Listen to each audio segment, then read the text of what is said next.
What if tomorrow you woke up and just like that, you had the body you've always dreamed of? Your health was on point, energy levels were high, and your confidence, through the roof. Completely Possible Fitness wants you to know that it's possible to change your life and make your dreams come true.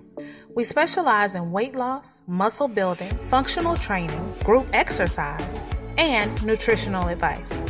Don't let another day go by not having exactly what you want.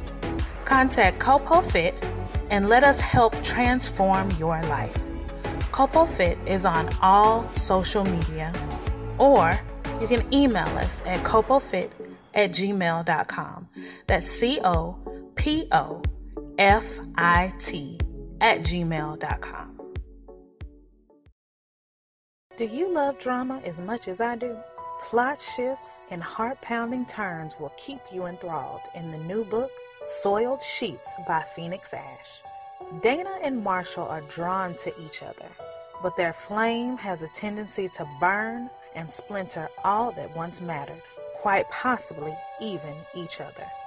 Will they make it through the debris or become part of the ruins? Find out when you purchase your copy of Soiled Sheets by Phoenix Ash. Now available via Amazon Books and all Kindle devices. And it's free with Kindle Unlimited.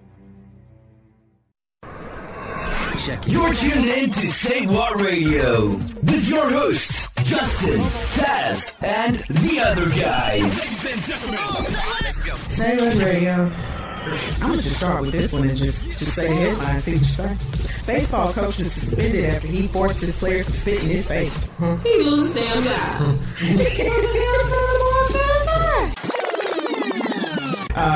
A Greek man was convicted of stealing electricity despite being dead. Yeah, convicted him after he died. So he didn't do it before he died. Yeah. No, okay. What's he dying around over? It's me. Say what? Say what one more goddamn time. All right. It is Wednesday night, so you know what time it is. It is Say What Radio coming at you guys. Coming at you basically with a little bit of a change. I've done this previously before, and if you don't know, this is your girl Justice. I'm here by myself. This is just a quick little thing that I'm doing. I previously used to do this, and like I said, I'm trying to do a little bit more stuff this year, giving you guys more content, more information, and just trying to keep up the pace that we've been doing all these years that you guys have loved. But I kind of waned in the last year or so, but coming back with it. That's it. I wanted to do this, which is review of Captain Marvel, which recently came out over the weekend to resounding success. I think it made close to $500 million already worldwide. I think the total cum here in the United States was around 150, 200 million or something like that. And I just want to go over some pointers. As you guys know, I'm a very big comic book fan. I love all things entertainment, pop culture, things like that. And I'm a huge strong woman character, strong female character. I am very much enamored with Wonder Woman, always have in the comics, Catwoman, Zatanna, just to name a few. But Captain Marvel is someone that I've always liked as a character necessarily. I'd say the embodiment of what she stood for and things like that I kind of liked in the title because it's passed along so many people. As the overall story arc and different plot points, I've never really cared for because it's so convoluted and it's been retconned so many times and it just has never seemed to work clearly for me. The only storyline that I kind of really liked is when it included Rogue for the most part, but other things did work and I enjoyed some aspects of it, but I just always found it to be a little confusing, drawn out, and as I said, convoluted. It was just, you're like, what? This movie, I will have to say, was kind of a miss for me. It really, really was. And I didn't go in expecting very much. I will say that. But I did go in expecting to at least enjoy the movie. Because, as I said, I knew that Captain Marvel was a very hard character to bring to life with the source material and to keep everything in line. But I was thinking that maybe that they could take it somewhere else, make it their own in some way, shape, or form, because the MCU has been known for doing that with a lot of the source material, staying true to it, but also shaping it in a way that is good for the silver screen. I didn't really find that here. I found the movie to be very poorly constructed. The pacing seemed to be a little bit off.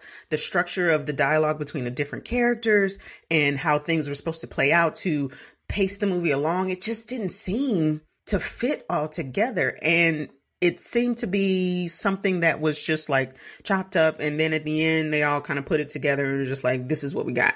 And honestly said, because we're Marvel, they're going to like it. And because it's female led, they're going to like it.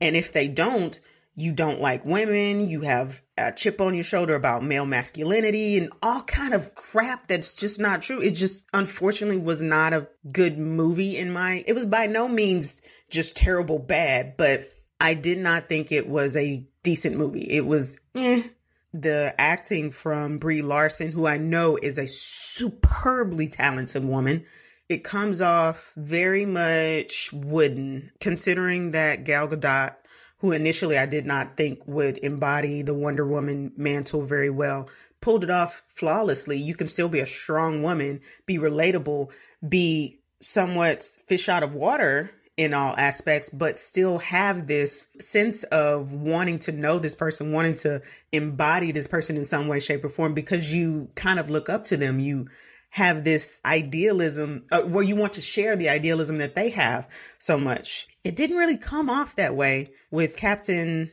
Marvel. And I'm wondering if it was maybe because most of the movie she was doubting herself for a lot of things, but that didn't seem to make very much sense, because in her mind, she felt like she was the best at what she could do. She was good, but others were telling her she weren't. But it was just like, okay, but you know what you can do.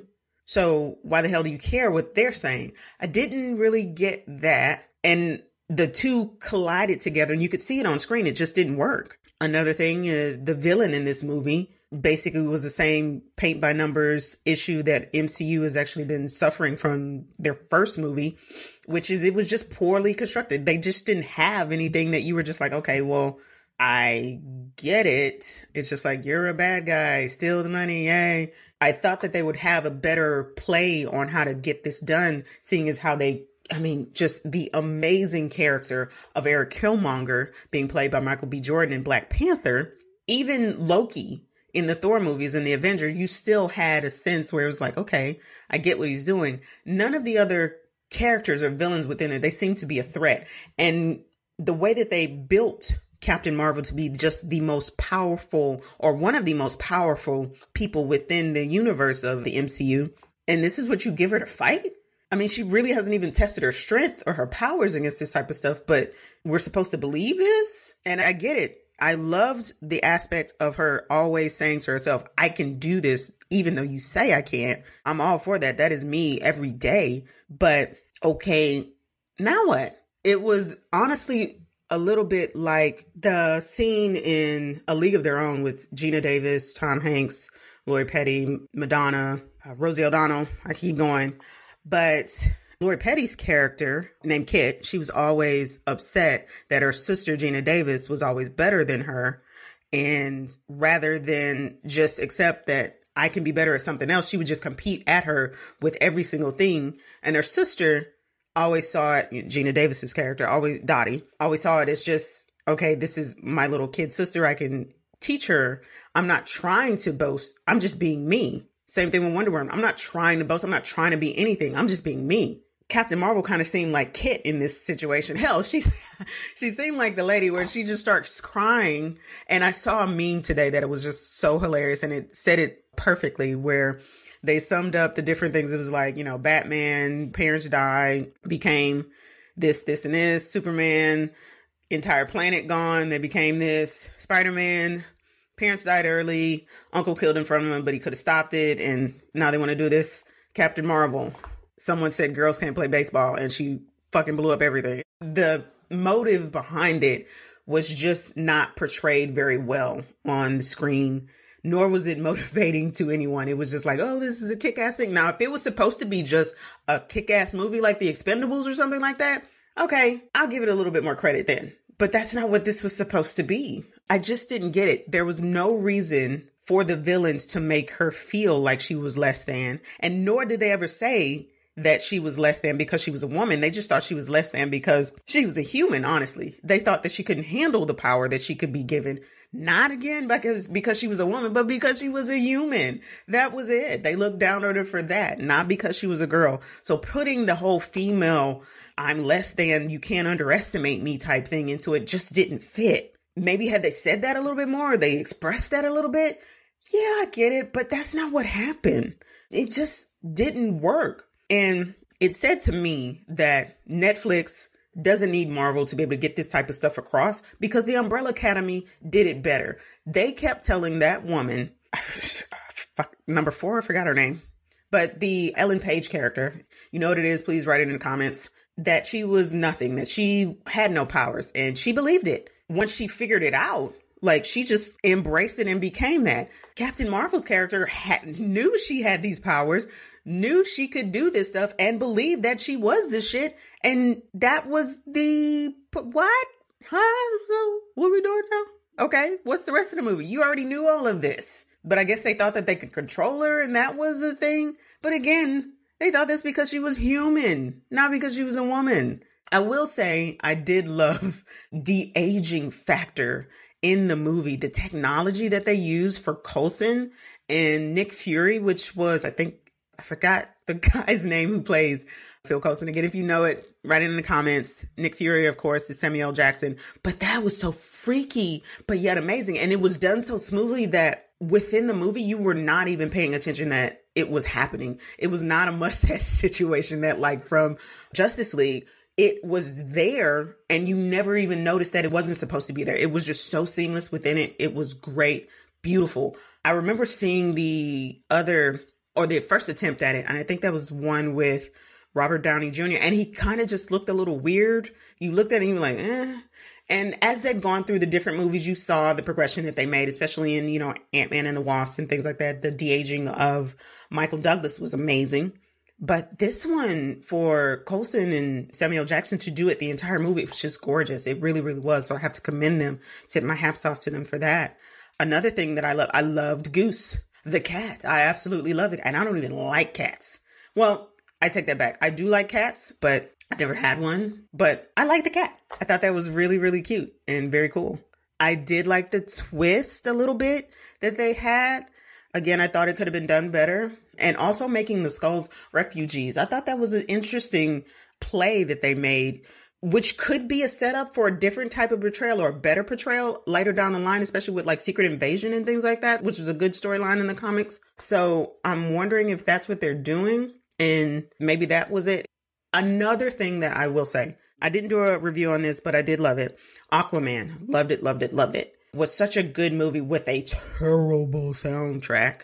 I absolutely loved the soundtrack for this movie. It made me feel like I was back in middle school again. And a lot of the nostalgic things within this, the Game Boy, Blockbuster, the 9 Inch Nails shirt that she was sporting within it. Like I said, the music, it was just, I loved that in and of itself. And I guess that they were trying to play up on that since a lot of the movies and things are kind of going back to that time. It was such a trip down memory lane for me. And I so love that.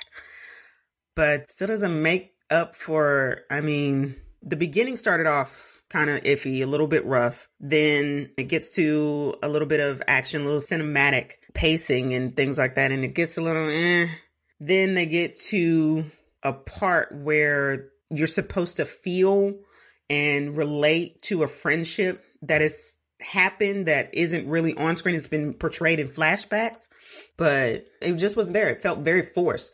I'm supposed to believe that these women have this ride or die friendship, and there's nothing in it to show that. They show it a little bit later in what she'll do for this person when the stakes are raised. At that point, I really didn't feel like, I was kind of going like, why the hell would you do this? Like, for real. And her daughter is egging her on like, yeah, you do this, mama. No, bitch, I don't know you. That's kind of how I felt. And the actress who played it, I fucking forgot. And see, again, I don't know the actress's name. And I do remember Monica Rambeau from taking on the mantle of Captain Marvel a little bit later on in Spectrum and stuff like that. but she is very young at this time. So I guess when Avengers Endgame takes place, it'll be a little long. It's just so many things that left me with more questions. Like, why isn't she aged at the end of the post credits? And how did she not get affected by this if this happened across the universe? She and did the Skulls die and she didn't do anything? Why did Nick never call her before? I guess I can see why he wouldn't call them before. If you have these vastly enhanced beings at your beck and call, like Doctor Strange and Thor and Black Widow, Hawkeye, Iron Man and everything, you think that they can handle it. And if it's anything above that, maybe you'll call her. Okay, so I get that.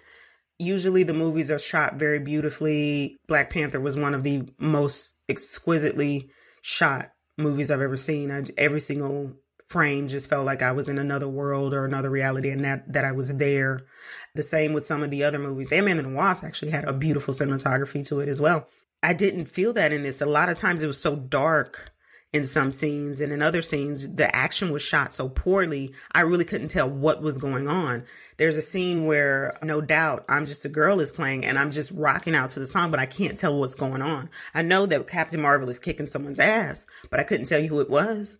There's an earlier fight scene on where she's got these things in her hand where she's trying to fight and get out of it, and that's kind of cool. But again, in the actual fighting, you couldn't really tell just from the way it was shot. It was you had to infer a lot of the stuff that was actually happening from like hits and kicks that you heard necessarily, but couldn't really see. Like the chair scene with the Widow, and I believe that was the Avengers, you saw that entire thing take place and it was very cool. That was nothing that you could have really seen or understood in this movie the way that a lot of the stuff was shot. So I will say that.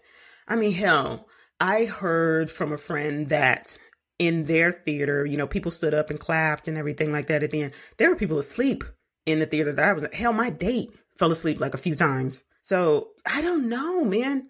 I wanted to be entertained by this movie, and I just really left it disappointed. I was like, this is what you give us for the first female movie, and you've hyped it up. And that may have been it. No, it's not it. I honestly think they chose the wrong character. I really do.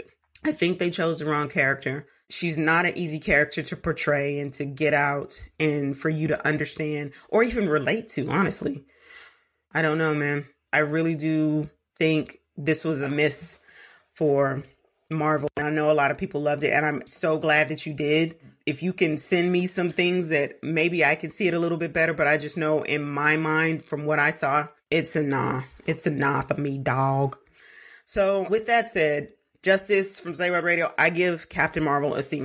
I really do. And I know some of the other hosts will probably give it higher marks, but I'm the one running this. So, that's what we're going in. As always, please continue to follow us on social media. Say What Radio for all platforms, Instagram, Facebook, Twitter, all that jazz. Again, thank you for tuning in. As always, the biggest compliment you guys can give us is to really, really, really share, like, subscribe, review the show on iTunes, Google Play, thumbs up on Facebook, everything. Tell your family, friends about the show. We may not be everybody's cup of tea, but hey, let them listen and we can come to an agreement. You like this, don't like this, but that was funny. Yes, it was. Thank you for tuning in. Catch us next week. Same bat time, same bat channel. I'm dying in this fucking fucked up town.